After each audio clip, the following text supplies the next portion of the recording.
আপনি কি ইমোতে কারো সাথে কথা বলতে ভয় পান? কারণ আজকাল অনেকেই আমাদের অজান্তে আমাদের কথোপকথন স্ক্রিনশট বা স্ক্রিন রেকর্ড করে রাখে, যা আমাদের জন্য খুবই বিপজ্জনক। আর এর ফলে আমাদের প্রাইভেসি বলে কিছুই থাকে না।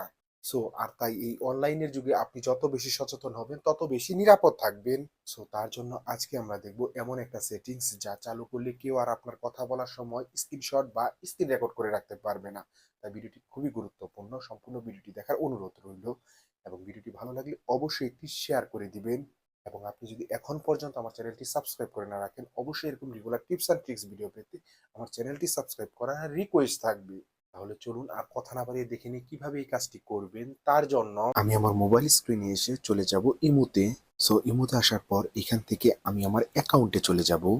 অ্যাকাউন্টে আসার পর এখানে সিকিউরিটি অ্যান্ড প্রাইভেসি নামে একটি অপশন দেখতে পারবেন। আমরা সিকিউরিটি অ্যান্ড প্রাইভেসি এই অপশনটিতে চলে যাব।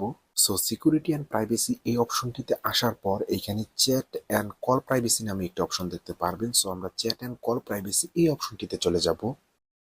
চ্যাট অ্যান্ড কল প্রাইভেসি এই অপশনটিতে আসার পর এইখানে ব্লক স্ক্রিনশট ফর কলস নামে একটা অপশন দেখতে পারবেন।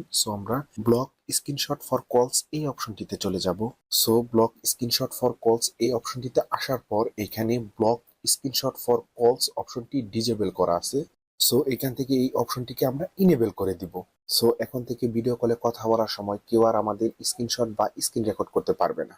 ভিউয়ার্স, আজকের ভিডিওটি এই পর্যন্ত। দেখা হবে পরবর্তী কোনো ভিডিওতে। ভিডিওটি ভালো লাগলে অবশ্যই একটি লাইক দিবেন এবং এরকম রেগুলার টিপস আর ট্রিক্স ভিডিও পেতে অবশ্যই সাবস্ক্রাইব করে রাখবেন ক্রিয়েটিভ দিক। আল্লাহ হাফেজ।